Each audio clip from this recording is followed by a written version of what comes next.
आज की क्लास में जो हम टॉपिक करने जा रहे हैं वो है एक्सरसाइज 1.1 क्लास 9th की। ठीक है, सो आज मेरा गला थोड़ा ख़राब है, आप प्लीज़ कोऑपरेट करिएगा। ठीक है, सो स्टार्ट करते हैं अपने फर्स्ट क्वेश्चन से। 4 ही टोटल क्वेश्चन है, बहुत ही ईजी है, बहुत ही सिंपल है। मैं हर एक इसमें जितने भी क्वेश्चंस मैं आपको चारों कराऊंगी आप कर चुके हैं, ये समझ के चलो। आपके लिए चुटकियों का खेल है बेसिकली।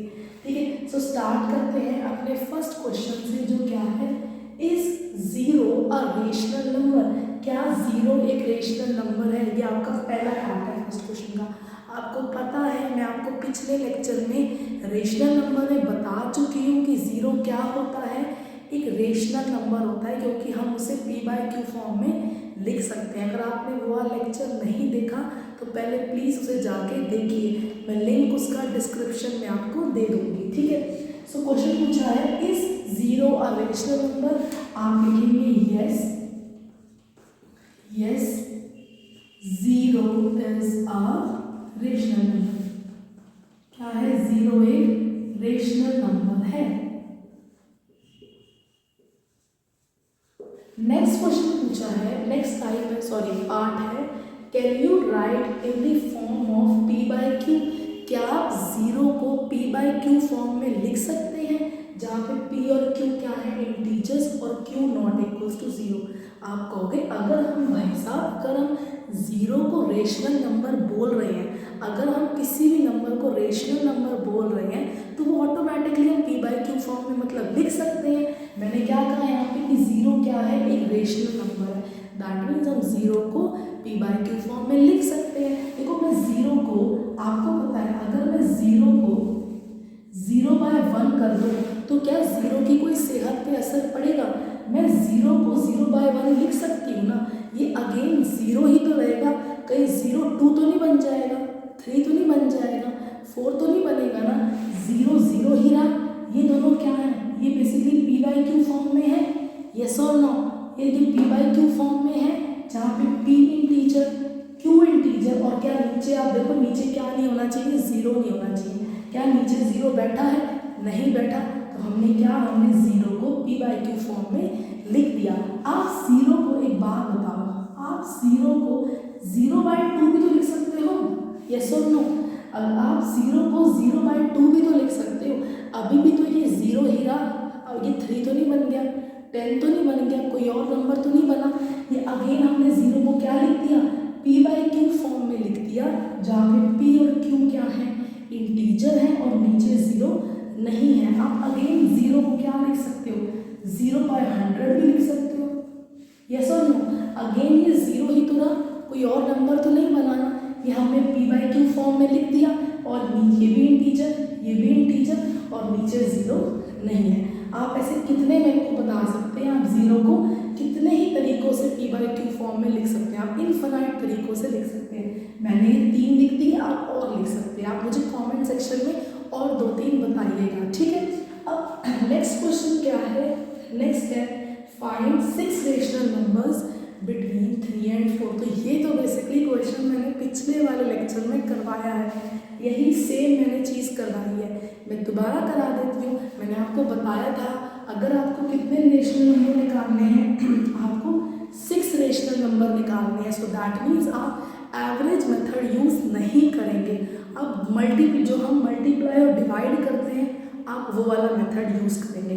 तो सबसे पहले मैं क्या करूँ, आपको 3 और 4 के बीच में 6 रेशनल नंबर निकालने हैं। तो मैं क्या करती हूँ, देखो 6 निकालने हो ना, और सिंपल तरीका बताती हूँ। जितने आपको रेशनल नंबर निकालने हो ना, उसके +1 से आप मल्टीप्लाई कर दो और डिवाइड कर दो। आपको 6 रेशनल नंबर निकालने हैं तो आप 7 से मल्टीप्लाई कर दो और 7 से ही डिवाइड कर दो।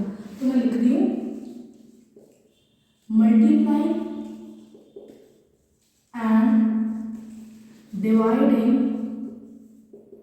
बाय 7। मैंने 7 से मल्टीप्लाई को डिवाइड दोनों कर रहे हो, तो 3 क्या बन जाएगा, 3 को हम लिख सकते हैं ना।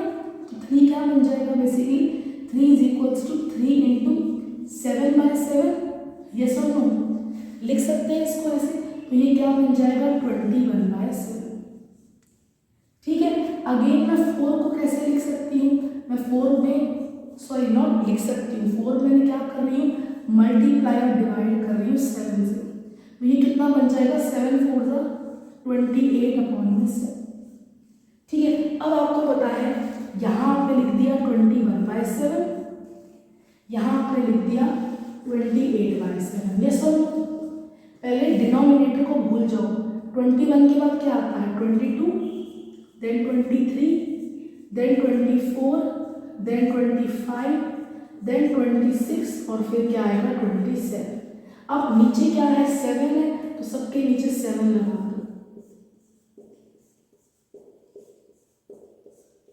अब देखो ये 21/7 किसके इक्वल था, 3 के इक्वल था, और 28/7 किसके इक्वल था, 4 के इक्वल था। तो 3 और 4 के बीच में कितने रेशनल नंबर आ गए, देखो 1 2 3 4 5 6, एग्जैक्टली 6 रेशनल नंबर आपके आ गए। आगे में 6 रेशनल नंबर, तो आप कैसे लिख सकते हो, आप इसको ऐसे लिख सकते हो 21/7, ठीक है, is less than equals to 22/7, is less than equals to 23/7। आप ऐसे सारे के सारे लिखो। ये एक तरीका होता है बेसिकली पेपर में लिखने का, ठीक है। 27/7 एंड कॉमा नहीं 28/7, ठीक है। जो ये किसके इक्वल था, ये था 3 के इक्वल, ये था 4 के इक्वल। तो 3 और 4 के बीच में आपके 6 रेशनल नंबर आ गए।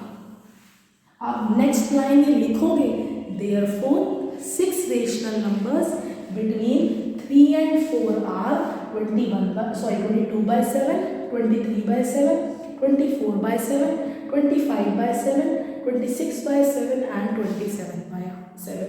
तो ये था आपका सेकंड क्वेश्चन। आई होप आपको अच्छे से समझ आ गया होगा। मैं इसको रब कर देती हूँ, आप पहले फटाफट इसे नोट डाउन करो। तो अब हम देखते हैं नेक्स्ट क्वेश्चन, जो क्या है, थर्ड क्वेश्चन है।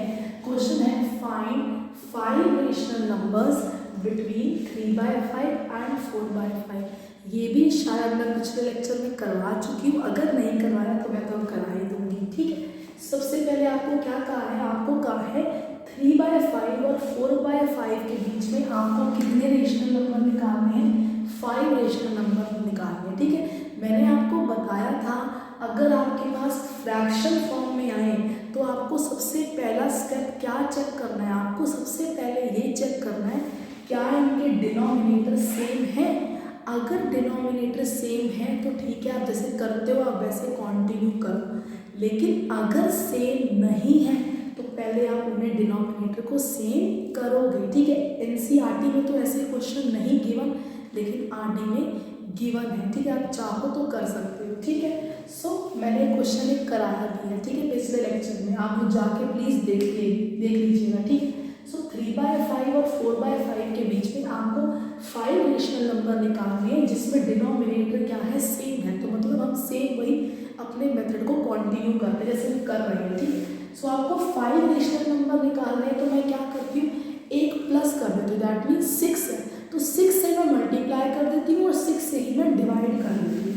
सो लिखते हैं मल्टीप्लाई, आपकी देखो ये आपकी मर्जी है कि आपको किससे मल्टीप्लाई और डिवाइड करना है। मैं 10 से भी मल्टीप्लाई करवाती हूँ, 100 से भी करवा लेती हूँ, आपकी मर्जी है, आप किसी से भी मल्टीप्लाई करो, बस उनके बीच में आपको 5 रेशनल नंबर मिल जाने चाहिए, आप ऐसे नंबर से मल्टीप्लाई करो। मैं ज़्यादातर कोशिश करती हूँ बच्चे को ये कहने की आप 10 से मल्टीप्लाई डिवाइड किया करो, आप 6 से भी कर सकते हो, जितने आपको रेशनल नंबर गिवन हो आप उसके +1 से मल्टीप्लाई कर दो और डिवाइड कर दो। सो मैं यही मेथड यूज़ कर रही हूँ, मल्टीप्लाई एंड डिवाइडिंग बाय 6 से मल्टीप्लाई डिवाइड कर रही हूँ। सो 3/5 क्या बन जाएगा, 3/5 is equals to 3/5 into 6/6, so it will be 18/30, ठीक है। नेक्स्ट है 4/5, सेम 4/5 में भी मैं किससे मल्टीप्लाई करा रही हूँ, 6 से मल्टीप्लाई, 6 से divide, so it will B 24/30, ठीक है। सो यहाँ पे आया 18/30 और यहाँ पे आ गया 24/30। अब देखो 18 के बाद नेक्स्ट नंबर क्या होता है, 19, फिर आता है 20, फिर आता है 21, फिर आता है 22 और फिर आता है 23 और फिर आता है आपका ये 24/30 जो लिखा। ठीक है, सब इनके डिनोमिनेटर में 30 है तो हम सब में 30 लगा देते हैं। ठीक है, आपको पता है 18/30 किसके इक्वल है? 18/30 3/5 के इक्वल है। और आपको पता है 24/30 किसके इक्वल है? 4/5 के इक्वल है। तो आपको मिल गए, आपको 3/5 और 4/5 के बीच में कितने रेशनल नंबर मिल गए? देख लो, 1 2 3 4 5 6, ओ सॉरी नॉट 4, इसको थोड़ी इंक्लूड करेंगे यहाँ से। कितने मिल गए आपको? कितने मिल गए आपको? 1 2 3 4 5, आपको 5 रेशनल नंबर मिल गए। सो आप क्या लिखोगे? Therefore 5 rational numbers, 5 rational numbers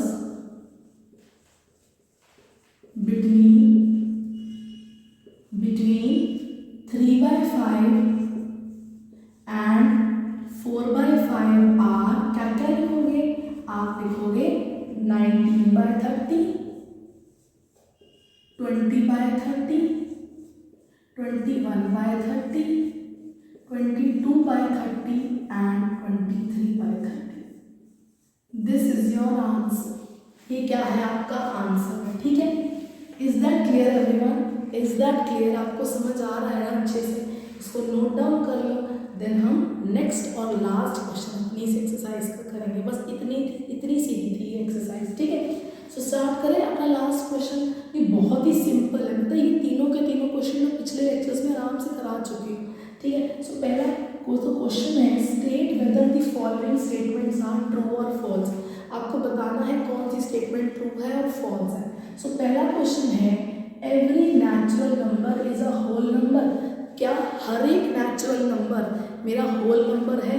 तो मैं यहाँ बता देती हूँ, ये तो आपको पता ही होगा इसका आंसर। कुछ बच्चों ने तो इसका आंसर भी दे दिया होगा। क्वेश्चन पूछा है, क्या हर एक नेचुरल नंबर मेरा होल नंबर होगा? आपको पता है ये मेरे नेचुरल नंबर है, ये चलते जा रहे हैं, और आपको पता है ये आपके होल नंबर है। यस और नो? क्वेश्चन पूछा है, क्या हर एक नेचुरल नंबर आपका होल नंबर है? आप देखोगे सारे के सारे जो नेचुरल नंबर है ये आपके होल नंबर में बैठे हुए हैं। सारे के सारे नेचुरल नंबर आपके होल नंबर हैं। सो ये वाली स्टेटमेंट क्या हो जाएगी? ये वाली स्टेटमेंट होगी ट्रू। ये वाली स्टेटमेंट है ट्रू। नेक्स्ट पूछा है, every integer is a whole number. क्या हर एक इंटीजर आपका होल नंबर होता है? तो आपको पता है ये आपका इंटीजर होता है। यस और नो? ये आपका इंटीजर है। क्वेश्चन पूछा है, क्या हर एक इंटीजर होल नंबर है? क्या हर एक इंटीजर होल नंबर है? क्या सारे के सारे इंटीजर आपके होल नंबर में बैठे हुए हैं? आप कहोगे ये वाली चीज तो देखो बैठी हुई है, ये वाली चीज तो देखो यहाँ पे बैठी हुई है, लेकिन क्या जो नेगेटिव नंबर है ये क्या होल नंबर में बैठे हुए हैं? नेगेटिव इंटीजर्स जो हैं वो क्या होल नंबर में बैठे हुए हैं? नहीं बैठे हुए। दैट मीन्स सारे के सारे इंटीजर्स होल नंबर नहीं है। क्यों नहीं? क्योंकि नेगेटिव वाले होल नंबर में नहीं है। सो इसकी आंसर क्या होगा? इसका आंसर इज फॉल्स। आप रीजन अपने आप देंगे, क्या देंगे? Because negative integers are not a whole number. Negative integers whole number नहीं होते। ठीक है, अब आता है लास्ट क्वेश्चन, क्या हर एक रेशनल नंबर मेरा होल नंबर होता है? हर एक रेशनल नंबर, दुनिया में जितने भी क्या रेशनल नंबर हैं वो होल नंबर होते हैं। देखो आपको पता है 2/3 रेशनल नंबर है या नहीं है? है 2/3 रेशनल नंबर, लेकिन क्या ये होल नंबर है? क्या ये होल नंबर है? नहीं है। तो ये वाली स्टेटमेंट क्या हो गई? फॉल्स हो गई। हमें आगे और एग्जाम्पल देखने की जरूरत है ही नहीं। आपको एक ही ऐसा एग्जाम्पल मिल गया जिसके लिए स्टेटमेंट ट्रू नहीं हो रही, तो हम क्या लिख देंगे? फॉल्स लिख देंगे। देखो ये तो वही बात हुई। मैं लेट सपोज करो आप कोई रिश्ता देखने जा रहे हो किसी के घर में, आपको उस बंदे के अंदर, उस इंसान में अगर एक भी गलत क्वालिटी मिल गई तो आप कहोगे नहीं नहीं नहीं भाई हमें नहीं करनी इससे शादी। ठीक है, कह देते हो ना। आप उसकी और अच्छी क्वालिटी तो देखते भी नहीं हो, नहीं देखोगे ना उसकी अच्छी क्वालिटी। क्वालिटी, आप तो कहोगे नहीं भाई ये अच्छा बंदा नहीं है, ये अच्छा इंसान नहीं है, उसकी एक क्वालिटी बहुत ख़राब है, तो आप उससे शादी नहीं करोगे ना। तो सिमिलरली यहाँ है, आपको एक गलत आंसर मिल गया तो आप आगे देखोगे ही नहीं और एग्जाम्पल में आप क्या कर दोगे, फॉल्स हो गया। ठीक है, सो ये था हमारा आज का लेक्चर, हमारी एक्सरसाइज ख़त्म होती है। अब नेक्स्ट लेक्चर में हम डेसिमल रिप्रेजेंटेशन करेंगे। ठीक है, तो मिलते हैं नेक्स्ट लेक्चर में। Thank you.